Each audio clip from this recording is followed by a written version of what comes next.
106.5 FM and online. It's the After 5 guest with Wynne Thomas.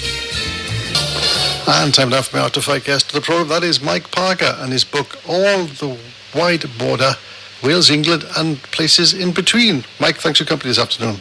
Hi there, Wynne. You okay? I'm fine, yeah, absolutely great. Yeah, thanks so much indeed for joining me today. This is a personal journey, crossing and recrossing the border between Wales and England, the places of people of the border, a journey that has always attracted you. Why is that?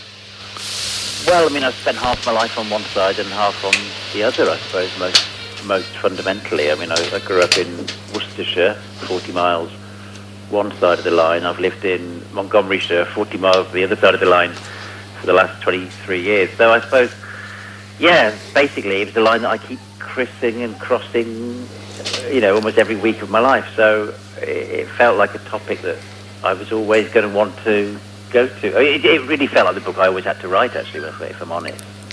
Let's look at some of the, if you wouldn't mind, look at some of the characters in the book. Caractacus in the book. Now, when I was in school, Caractacus was a Welsh chieftain who defeated the Romans, but eventually lost to them. And the Romans admired him so much they transported him to Rome. How much truth is in that? Well, quite a lot, really. I mean, we can be fairly certain of a lot of Roman history because they wrote it down. They did collect it in their, Tacitus, the famous Roman historian, collected it in his annals.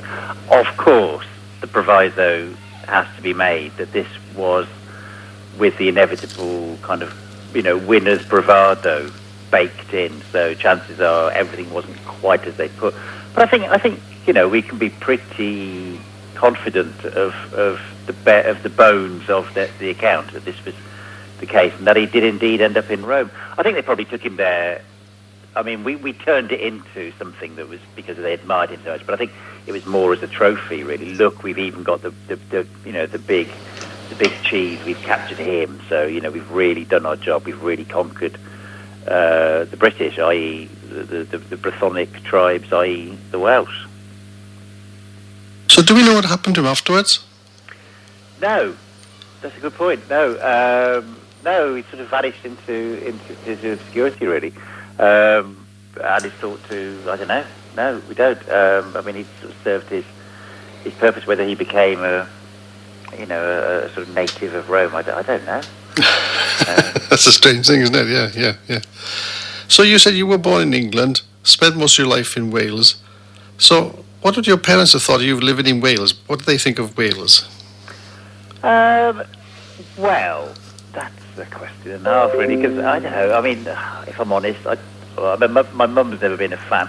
They're of that generation of English people from that generation who are always encouraged to think of the Welsh as a bit beneath them, quite frankly. Right. And they still show that, I'm afraid. So a lot of those old attitudes come trickling out, whether they try or not. I mean, my dad, they're both still alive, and my dad sort of comes and visits sometimes. And I think he likes the beauty of it. A lot of English people love the beauty of Wales. That's the thing, isn't it? But once they're reminded that this isn't just a kind of glorious living postcard, but it actually is a real place with real history and real culture and, a real identity, they don't quite like it so much then. And my folks are very much of that frame of mind. So is that true of a lot of border people? I know that you say you're from Worcester, that's pretty close to the border. Are people in Hereford and things like that, they like that as well towards the Welsh? To some extent, I think. Though I think what I found when I was researching the book was there was a much more textured set of identities going on there on both sides. People and communities had always had to kind of mix and match. They'd always got to live close to their neighbours. They crossed the border themselves lots for work or for family or for shopping or whatever. And so there was a kind of more flexible and more elastic sense of identity going on there. So you had both, you had sort of people holding both an English identity or a Welsh identity and a border identity at the same time. Oh, right, okay, yeah. Well, it's fascinating because it's so it's so textured, you know? Yeah. It changes. That's not the same all the way down the line, of course. The border identity between, say, Cheshire and Flintshire in the north is very different to that between Herefordshire and Radnorshire in the middle, or you know, Forest of Dean and Monmouthshire in the south. So, you know, it's not all the same. But I think that is true to some extent all the way along the line, yeah. John Osborne, the author of Look Back in Anger, is connected to Wales. What connection is it? Well, it was his father. His dad, who died when he was young, was a Welshman. Right. From Monmouthshire, and which, of course, in those days wasn't even officially part of Wales. I mean, this is all the rest of the thing about the borders was that you've got these kind of weird pockets which fell not quite on one side of the line or the other. And although Monmouthshire is clearly Welsh, it wasn't officially so at the time. But anyway, that's by the by. So yeah, John Osborne's dad was from Monmouthshire, and John Osborne always held this candle really for Wales. He writes, and I quote him in the book, about how he really noticed when he was a child how much more attentive and interesting really his Welsh relatives were, his father's side, than his English relatives. You know, they listened to you. They, you know, seemed to be just more engaged really. So he wanted to be on the edge of Wales all his life really, but you know, he got so stuck into the London theatre scene that he couldn't really escape that. But then he did finally, 10 years before he died, he did finally move to Clun, which is, although it's in Shropshire, it's actually west of Offa's Dyke, and very much an old bit of Wales that strayed over the line and became Shropshire. So, this character Jimmy Porter, would that have sort of been created in Wales, or do you think it's going to get a Welsh connection there, or do you think he was purely a London person? Yeah. Well, of course, I mean, in Look Back in Anger, we all think of Jimmy Porter, the kind of the angry young man, but of course his foil through the whole play is the Welsh character Cliff, who's the flatmate who. Ah, right. Yes, of course. You know, and they were both sort of sides of Osborne's own character, I think. You know, he was writing two sides of himself in Jimmy and in Cliff.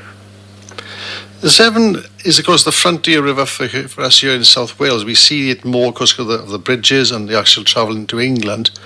Would you think that's right, or do you think the Wye or the further north rivers are more connected to Wales? No, I think probably since, I mean, I started the book on the Severn Bridge, on the opening of the Severn Bridge in September 1966.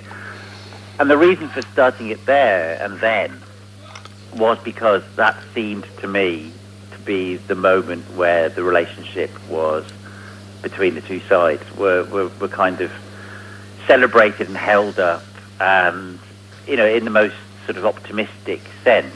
I mean, I'm not sure the optimism was very well founded, as I sort of say in the book. But I think because so much of the population of Wales is down in the southeastern corner, and you've got a large English population on the other side of the Severn, over in the kind of Bristol conurbation and all that contains. Inevitably, that means that sort of that crossover between those two bits of Wales and England is probably the most. I don't know what the word is really, but it's the one we think about the most and we hear about the most. Whether it should be or not. I mean, what really fascinated me was finding how different the different bits were. Because in the middle, you know, where you've got places that were, you know, when the Normans came and they created all these marcher lordships, which were neither quite one side nor the other. And although they've been gone for hundreds and hundreds of years, the sort of legacy of those still continues. And you can really feel that, I think, that kind of bagginess in the middle. And then you go further up to the top, up to the Cheshire and Flintshire and Denbighshire on this side. And the line is really sharp. I mean, there Cheshire and Flintshire, looking at each other across the River Dee, could not be more different. You know? Yeah. Let me just pop this one in. Lord Harlech, creator of HTV, which became Harlech Television, HTV, whatever you want to call it, It seems from the book his legacy has now disappeared. It's all gone, isn't it? It's fallen into disrepair since his death. Yes, absolutely. I mean, I can't remember who was the fifth or the sixth Lord, the one that founded HTV in the 60s, who used to be the American ambassador and who was big buddies with JFK and all the rest. And yeah, that was the height, that was the zenith of the Harlechs, really, and they've lost all their properties except for the one actually by Harlech itself in Gwynedd. So that's the last of their houses, and the grandson of that Lord Harlech is the current Lord Harlech, and he's only young, but that's basically all he's got left. Although he has managed to get himself elected by one of their kind of weird, archaic by-elections as a life peer in the House of Lords. So he's kind of set up for life as long as there's a House of Lords. He'll be in there.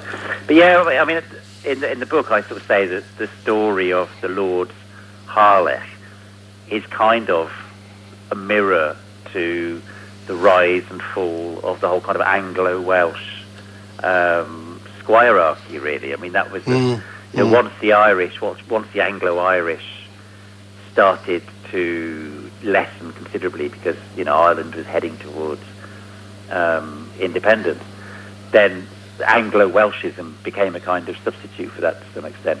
But that's really, really changed. I think it's really vanished. So now you go to Oswestry, which was although that's in Shropshire, again, this is a Shropshire town that's very, very Welsh. I mean, there's a lot of Welsh speakers there.